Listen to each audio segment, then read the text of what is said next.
Kita lanjutkan pada sesi tanya jawab, Bapak Sunan. Sudah siap ya, Bapak? Insya Allah siap. Baik. Untuk yang pertama, jelaskan apa yang menjadi kelemahan dan kelebihan pada kegiatan pembelajaran yang baru saja Bapak lakukan.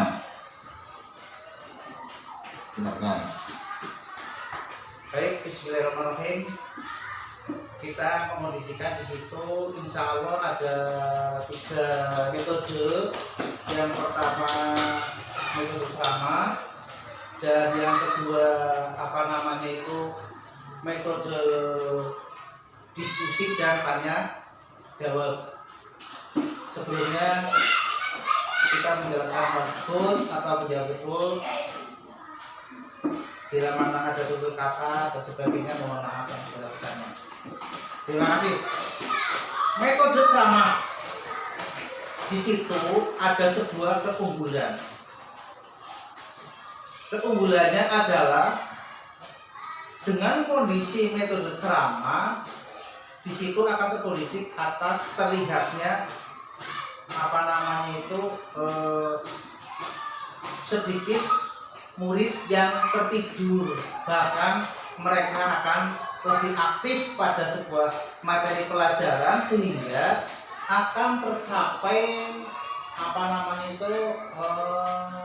tercapai sebuah nilai yang lebih diharapkan atau lebih tinggi gitu. Mohon maaf. Nah, kelemahannya dalam metode serama, peserta didik itu hanya biasanya mengandalkan ingatan dari seorang guru. Kemungkinan untuk berbagai macam penjelasan itu biasanya murid kurang memadai. Bahkan juga karena dari kejenuhan tersebut, murid akan berbicara sendiri. Dan mohon maaf, untuk solusi cara mengatasinya, kita wajib menyeimbangkan antara teori kita yang berikan kepada peserta didik, agar antara otak dan pikiran mereka juga bisa bekerja, yang akhirnya mereka akan fokus pada sebuah materi pelajaran yang kita berikan. Dan untuk metode yang kedua itu tentang adanya metode diskusi. Kita diskusikan sama teman-teman kelas itu. Kita memberikan sebuah pemahaman pada siswa tentang sebuah permasalahan, itu sebuah keunggulannya. Ternyata sebuah permasalahan itu bisa diselesaikan dengan berkolaborasi bersama teman, sehingga mereka mampu menghadapi sebuah permasalahan yang dihadapinya, entah itu permasalahan yang terkondisi dengan materi pelajaran dan juga bisa diterapkan pada kehidupan sehari-hari. Terus dengan kelemahannya, mereka itu kadang-kadang yang namanya berdiskusi,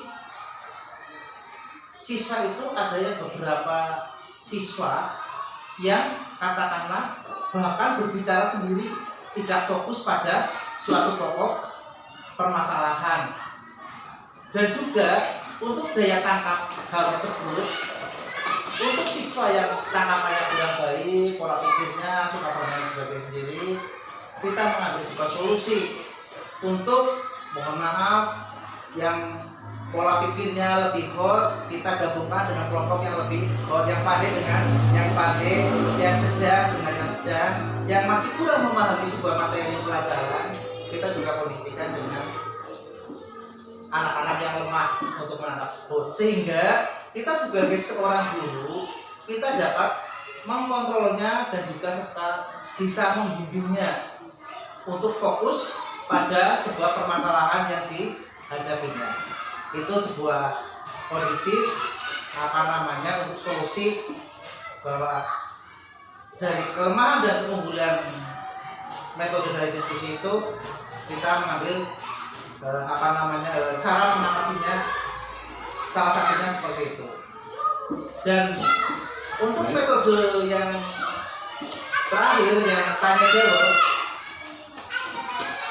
itu keunggulannya jelas, kita bisa menarik perhatian dari siswa untuk fokus pada lebih materi pelajaran, sehingga anak-anak tersebut, siswa tersebut bisa mengondisikan sebuah hal yang kualitas dalam belajar di kelas. Dan untuk kelemahannya di situ jelas banyak sekali muncul. Contoh, ada yang tidak siap mental, bahkan ada siswa yang tidak mau berbicara itu sulit, kurang aktif dan sebagainya. Dan untuk dari kelemahan-kelemahan itu kita yang akhirnya memberikan sebuah solusi-solusi di mana kita itu harus tampil mengemukakan sebuah materi pelajaran dan cara menyampaikannya bukan hanya teori dan juga praktek, dan juga langsung menunjukkan kepada siswa-siswa tersebut. Baik. Terima kasih. Kita lanjutkan pada pertanyaan berikutnya. Jelaskan jenis penilaian yang Bapak rancang untuk pembelajaran ini dan bagaimana Bapak melakukan penilaian tersebut. Baik, untuk penilaian-penilaian tersebut terkondisikan atas satu tadi dengan adanya kriteria penilaian yang kita gunakan di situ, karena ada diskusi, metode diskusi, juga ada tanya jawab, dan juga dengan ceramah. Di situ kita mengambil penilaian sikap, Bapak. Itu dengan keaktifan, dengan kepedulian mereka, dan juga dengan rasa tanggung jawab. Baik. Kemudian apa yang akan Bapak lakukan terhadap hasil penilaian pembelajaran tersebut?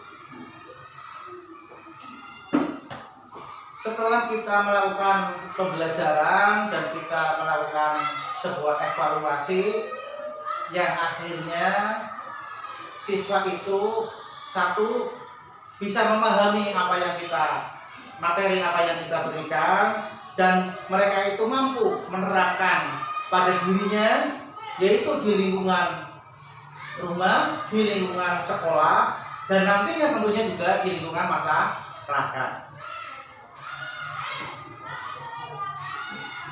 Baik, Bapak Sulan, terima kasih sudah melaksanakan simulasi mengajar dengan baik dan berkenan menjawab pertanyaan-pertanyaan yang kami ajukan. Kami doakan yang terbaik untuk hasil dalam keseluruhan seleksi ini. Amin. Semoga Bapak Sulan tetap semangat dan memberikan inspirasi bagi sekitarnya.